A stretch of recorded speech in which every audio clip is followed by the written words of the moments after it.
Right now, let's turn our attention to, well, the American presidential election and something that's happening before that, which the would-be US president next time round and past President Donald Trump is still facing, is the jury in his trial over the hush money paid to Stormy Daniels, $130,000 payment.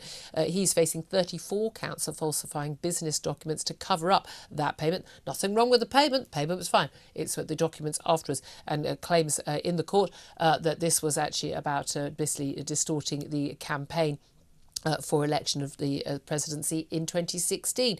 Well, the jury heard the final summing up from both the prosecution and the defence yesterday and are expected this afternoon UK time to go out and start their deliberations. So what is going to happen? Let's talk to Erol Morkoc. He is a spokesman for Republicans overseas and joins us now. Hello, Erol. Hi there. Good morning. How are you? Thank you very much indeed for joining us. Well, I mean, the jury's out. They could come back tomorrow. They could come back in 2 weeks' time. It was a 6-week trial. We'll have to wait and see. But it was interesting to see the input of a rather famous face, a famous New Yorker, Robert De Niro, yesterday when he turned up. I mean, losing his freaking mind, I would say, outside the court yesterday, whilst wearing the most incredibly stacked Cuban heels I've ever seen on any human being ever, basically denouncing Donald Trump as a clown who would become a dictator for life, kind of thereby showing just how politicised this trial is. Oh, absolutely. And, if the Biden-Harris campaign wanted to distance themselves from uh, like the image of impropriety here, the last thing they should have done is send a Hollywood elitist Yep. who's well past his prime, who doesn't have his wardrobe and makeup team with him, down there to basically declare that this man is guilty before the jury makes the trial. I mean, it's He low also level said that even if pandering. there were a hung jury, even if he was found not guilty, that he was definitely guilty. And again, I mean, Oh. again, things which, by the way, you're not allowed to say in Britain under our jurisdiction in terms of broadcast and public statements, which I'm a big fan of actually in those cases. But we know he's a Democrat. We know he's anti-Trump and all of that. But he went completely, I mean, he was talking about how when he ran in 2016 it was like a joke. We've got a second chance. No one's laughing now. This is the time to stop him.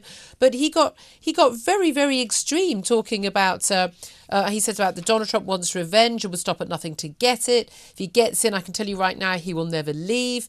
Now we know that Donald Trump brought some of this on himself by not accepting the outcome of the last presidential election, but I'm not entirely sure I'm with you that Hollywood elitist, very multi-millionaire, telling everybody on the jury and telling the world that he's guilty no matter what, don't bother with the trial, effectively, he shouldn't run for election, is the right, should we say, the right line of attack. I almost can't blame him because it sounds like exactly what the judge is telling the jury.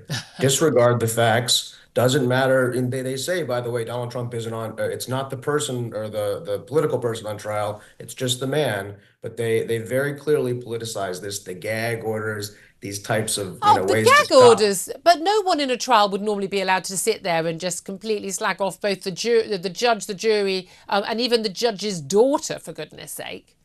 That I guess is true in a normal sense. With Donald Trump, though, he feels that these trials are such shams, which I mean, in many ways it looks like they are, that he's refusing to comply and he's catching them in a very interesting situation. If they actually were to put him behind bars, it would make him a martyr. which So is because which is what he plays. yeah, and if they don't find him guilty, it proves it's a sham trial. So Donald Trump wins either way in this situation. So right now, I think the best the Democrat Party and their apparatchiks can do is sort of play this PR game to try to make it implied that he's completely Well, guilty. they obviously are fearful. Now, bearing in mind, we've got 12 men and women on the jury, but there has to be a unanimous verdict. Strong chance, therefore, either of not guilty or a hung jury. And this is the only trial likely to come to fruition before the actual presidential vote on November the 5th. So at that point, the last attempt to stop Donald Trump through the judicial route is over.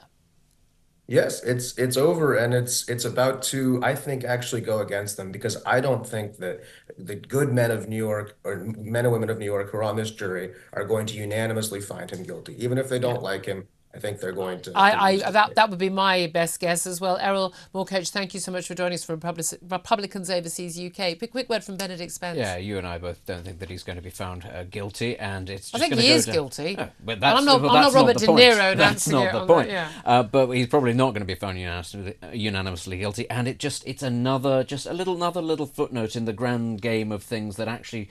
Does it hurt Donald Trump? Does it just make him stronger on his way, probably, to a second term of the White House? My main thing is, if Donald Trump is so awful, and again, I'm not a fan of Donald Trump by any stretch of the imagination, you'd think the Democrats would be miles ahead, and actually they are currently behind in key states. If Donald Trump is so awful, then you should be streaks ahead. It tells you something, doesn't it? Yeah. Benedict Spence, thank you very much indeed for joining us.